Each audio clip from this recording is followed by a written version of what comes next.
"You lied to me?" she screamed, voice cracking through the thunder as rain soaked her apron. The beggar's trembling hands reached for her face, blood and tears mixing on his skin. "I didn't mean for you to find out like this, Lena. Not here." Sirens wailed in the distance. A gun clattered on the ground. And as she looked at him, at the man she thought she loved, she realized this wasn't just a secret. It was a confession. Now let me tell you how this incredible story unfolded. But before you continue, take a quiet second. Become part of this journey. Subscribe, not just to follow a channel, but to stay connected. Share your heart in the comments, and tell me where you're watching from, because your support keeps these stories alive. Now, let's begin. Chicago's dawn light crawled through the smudged windows of Lou Mitchell's diner on Jackson Boulevard, the kind of place that smelled like burnt coffee and tired dreams. Lena Carter, 27, wiped down the counter with a wet rag that had seen better days. Her hair was tied up, her eyes swollen from another sleepless night. Rent was overdue, her mother's hospital bills stacked like guilt behind her eyelids, and every morning she swore she'd quit, but never did. "Another day in paradise," muttered Joe, the cook, flipping pancakes with a cigarette dangling from his lips. Lena smiled faintly. "Paradise burned down a long time ago, Joe." Outside, snow flurries drifted past the diner window. That's when she noticed him, sitting against the brick wall, layers of rags and an old army jacket wrapped around him like armor. A hand-painted cardboard sign leaned against his knees, hungry, not hopeless. For some reason, those words stayed with her. At lunch, she carried a styrofoam container of fries and a half sandwich outside. "Here," she said quietly. "It's not much." The man looked up, startled, his eyes, piercing blue, almost out of place on a man with such weathered skin, met hers. "Not much?" he rasped. "To me, that's everything." Lena hesitated. "You from around here?" He chuckled. "Used to be. Been drifting." His voice was smooth, too smooth for a man used to sleeping on sidewalks. There was something studied about his slouch, like he was performing poverty rather than living it. But she pushed the thought away. Kindness didn't ask for explanations. The next day, he was there again, and the day after that. Sometimes she'd find him humming old soul tunes, his voice soft and unbroken like someone who used to sing before the world fell apart. "Got a name?" she asked one afternoon. He grinned, showing a chipped tooth. "Call me Eli." "All right, Eli, you planning to sit out here forever?"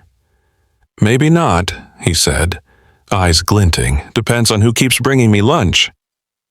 She rolled her eyes, but couldn't stop smiling. That week, her manager caught her staring out the window again. "You feeding that bum?" he snapped. "You want to lose your job over some street guy?" Lena clenched her jaw. "He's a person, Tom, not trash." Her tone surprised even her. She didn't know why she felt so protective, maybe because no one had ever defended her. That night, she walked home along the frozen sidewalks of South Halsted Street, the city lights flickering off puddles of ice. She spotted Eli again, this time not sitting, but sketching on a crumpled napkin with a broken pencil. She crouched beside him. "You draw?" "Sometimes," he said, without looking up. The drawing was of her, wiping the diner counter, hair pulled up, a sad sort of light in her eyes. Lena's breath caught. "How did you?" He shrugged. "I see people better than they see themselves."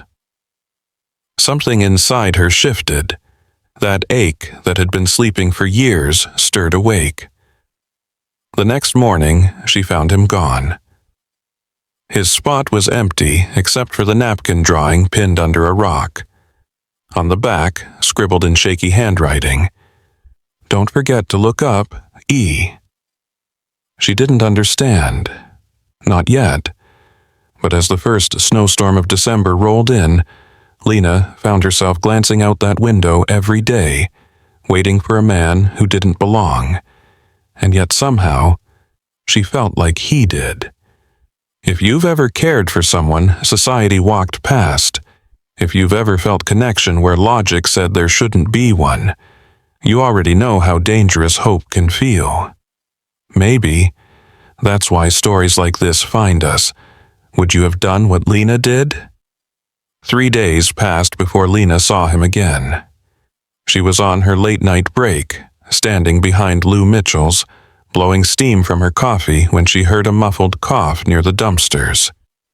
She turned, flashlight in hand, and there he was, curled beneath a stack of cardboard, shivering. "Eli?" He flinched. "Didn't want to bother you." "You look like death," she muttered, dropping beside him. "Come on, you can't stay out here tonight." He tried to stand but stumbled, half-conscious. Instinct took over. She slung his arm over her shoulder and half-dragged him down the icy alley across Canal Street and into her cramped studio apartment above a laundromat. When she laid him on her couch, she realized how fragile he looked without his layers. Bruised ribs, a stitched scar running across his side, and a strange tattoo she couldn't quite make out. An eagle over a compass. "Who did this to you?" she whispered. Eli's eyes fluttered open. "Doesn't matter, just needed to disappear for a while." Disappear. The word chilled her more than the wind. The next morning, he was sitting at her tiny kitchen table, sipping instant coffee like he'd lived there forever. "Your couch is dangerous," he said. "Almost swallowed me whole." She smirked. "Yeah, it's vintage misery." He laughed, and it was the first time she saw what warmth did to him, the way his face softened, boyish almost, as if the street hadn't fully claimed him yet. "You draw, you speak like a poet, and you've got army ink," she said. "Who are you, Eli?" He hesitated, staring into the coffee. "Let's just say, I was someone people stopped trusting. So I stopped trusting myself." She wanted to ask more, but something about the way he said it, quiet, heavy, made her stop. Over the next few weeks, Eli became a ghost that lived gently in her world.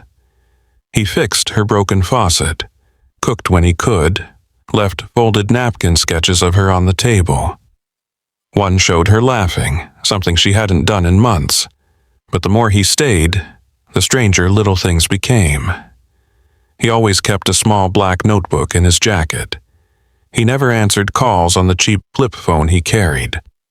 And once, when a police cruiser passed by outside, he froze, eyes wide, breathing shallow. "Eli?" she asked softly. "What is it?" "Nothing," he said too quickly. "Old habits." That night, when she thought he was asleep, Lena noticed the tattoo again, clearer now under the lamplight. The eagle was surrounded by Latin words, fidelis ad finem. She Googled it, faithful to the end. And below it, Marine Intelligence Unit. Her pulse quickened. He wasn't a beggar, he was hiding. The next morning, she confronted him. "I looked up your tattoo," she said quietly. He froze mid-sip. "You shouldn't have." "Are you running from the military?" He stood slowly. "You think it's that simple?" His voice cracked, low and raw. "Sometimes running is the only thing that keeps people alive." "Eli, what did you do?" Silence. Then, with trembling hands, he opened his black notebook and slid it across the table.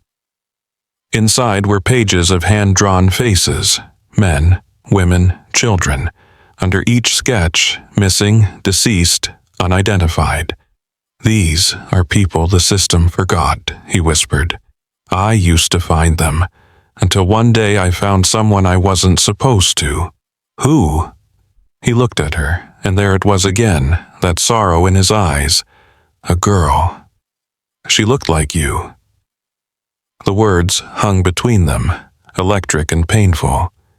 Lena backed away, confused, shaken. "Why me? Why help me?" He smiled faintly. "Because I owed the world one good thing." That night, the city howled with wind and sirens. She lay awake, staring at the ceiling, wondering what kind of man slept in her living room, a savior, a liar, or both. But when she stepped out quietly at dawn, she saw him standing by the window, holding the drawing of her face against the sunrise. "Eli," she whispered, "you could leave. You don't owe me anything." He turned to her, voice barely above a breath. "Maybe not, but sometimes people like me find home in the last place we expect."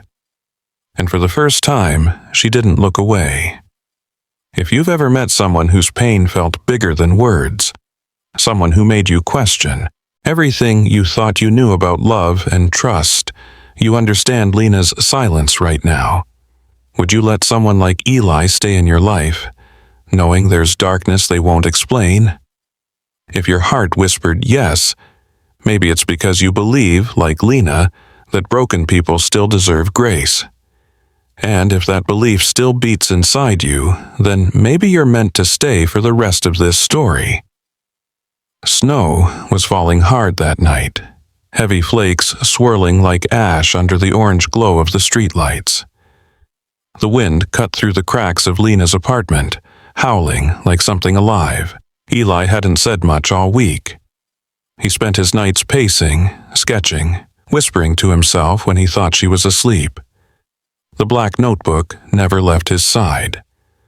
Then came the knock. 3 sharp, deliberate knocks on the door, not the kind you mistake for anything else. Lena froze. Eli's eyes went wide.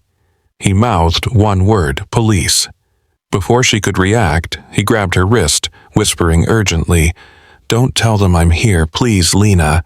You have to trust me." She wanted to, God, she wanted to, but the pounding grew louder. "Chicago PD, open up!" She swallowed hard and opened the door. A man in a dark trench coat stood there, snow clinging to his shoulders. His badge flashed under the porch light. "Chief Brandon Hale," he said. "We're looking for Elijah Ross. You seen him?" Her heart nearly stopped. "Who?" The officer's expression hardened. "Don't play games, ma'am. He's wanted for obstruction of justice and theft of federal property. If he's here, you're harboring a fugitive." Her voice trembled. "I don't know anyone by that name."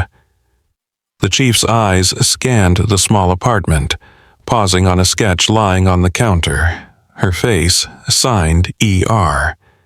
He sighed. "If you see him, tell him running never ends well." When he left, Lena turned to find Eli standing in the shadows. His jaw was tight, eyes hollow. "So it's true," she whispered. "You're not just some lost soul." He stepped forward, voice shaking. "I didn't steal anything, Lena. I took back evidence, files proving what they did. Children, families. They covered up disappearances for years. I couldn't be part of it anymore." Her head spun. "You're saying you exposed the police?" "I tried to," he said. "But when I went public, they turned it around, said I'd gone rogue. My own brothers in blue branded me a criminal." Lena pressed her hand to her mouth, shaking. "Why didn't you tell me?" "Because the less you knew, the safer you were." She stepped back. "You lied to me, Eli. Every smile, every story, you built it on a lie." He reached for her, desperation breaking his calm. "No, I built it on a chance. You're the first good thing I've had in years." Her eyes filled. "You made me believe you were human, not haunted." "Lena, please, get out." The words hit him harder than any blow. He hesitated, then nodded slowly. "If they come for me again, don't open the door, no matter what you hear." He grabbed his coat and notebook and walked into the storm. Hours later, Lena sat alone in the dark, surrounded by silence that felt heavier than grief. She opened the notebook he'd left behind. He must have dropped it in his rush. Inside were the sketches again, but now she saw what she'd missed. In the corner of every drawing, hidden among the pencil lines, was a symbol, the same eagle over the compass. Some pages had red ink marks next to names. One name froze her blood. L. Carter, safe, her. She slammed the notebook shut, realizing he hadn't just been drawing her. He'd been protecting her. From what, she didn't know, but his secret was bigger than guilt. Outside, sirens wailed. Blue lights flashed against her window. Her phone buzzed, an unknown number. She answered. "Lena," came Eli's voice, ragged and breathless. "They found me. By the old freight yard near Roosevelt. Don't—" The line cut off. Static, then silence.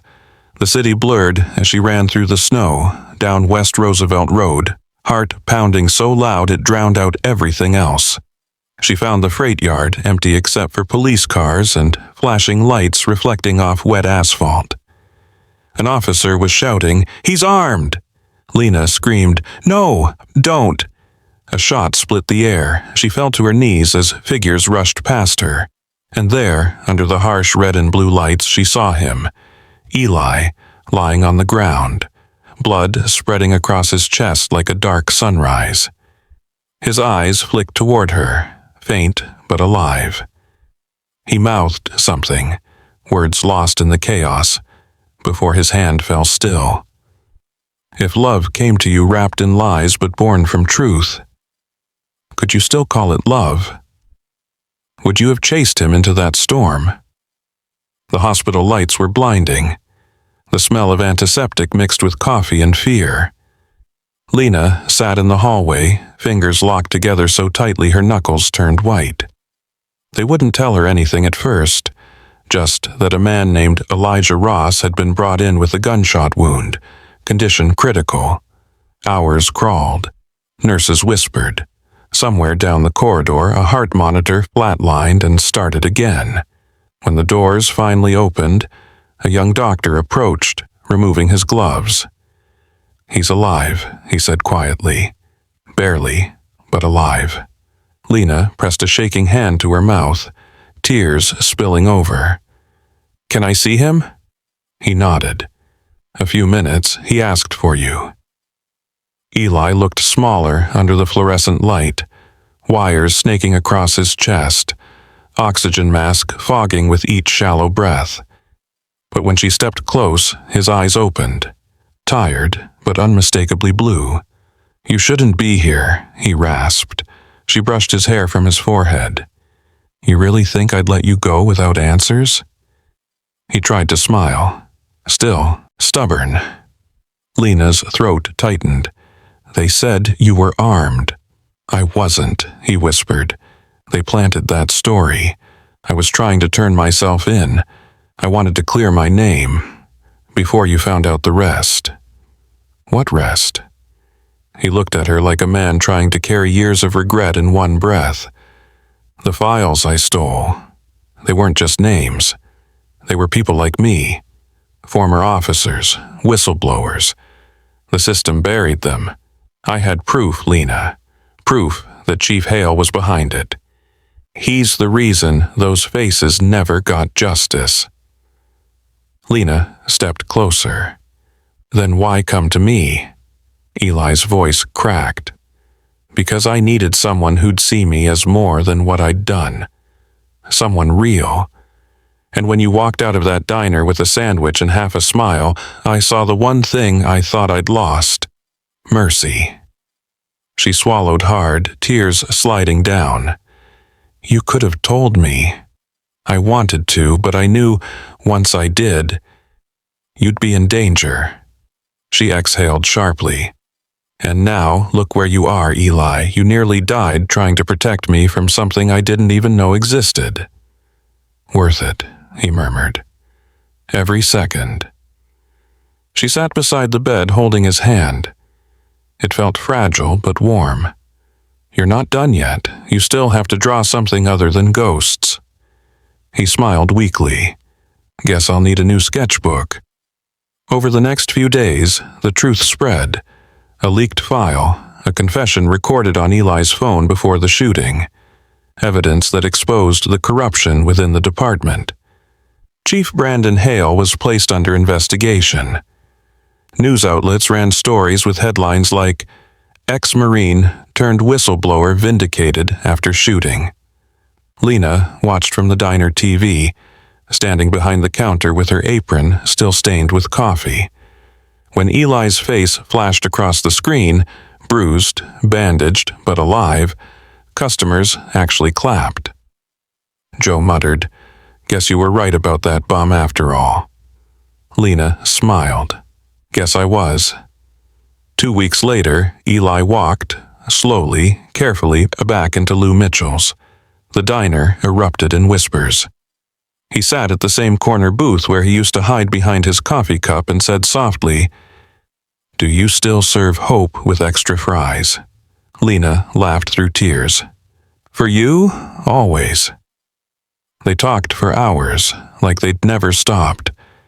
When the crowd thinned, he pulled a folded napkin from his pocket and slid it across the table. It was another drawing. Her again, standing by the window. But this time he'd drawn her looking up. Above her, a sunrise broke through the Chicago skyline. Underneath, in small letters, he'd written, "Hungry, not hopeless." Her eyes filled again. "You kept the sign." "Some reminders are worth keeping," he said, "and some people worth coming back for." That evening, they walked together along the Riverwalk, city lights reflecting on the dark water. "You ever think about leaving? Chicago?" she asked. "Sometimes," he said. "But this place, it's got ghosts that need forgiving, including mine." She looked at him, wind brushing her hair across her face. "So, what now?" He smiled. "Now we live. You keep feeding people who forget they're hungry, and I start drawing things worth remembering." She reached for his hand. "We both start over." There are stories that stay with us, not because they end perfectly, but because they remind us that love can bloom even in ruin. Have you ever met someone who saw you clearer than you saw yourself? If you have, you know what forgiveness feels like. And if a part of you believes, like Lena, that even broken people deserve a second sunrise, then maybe that belief is worth holding on to. Don't let this story end here. Stay close for the next one. Sometimes all it takes to keep hope alive is not walking away when the world finally gets quiet. Thank you for watching. This means the world to us.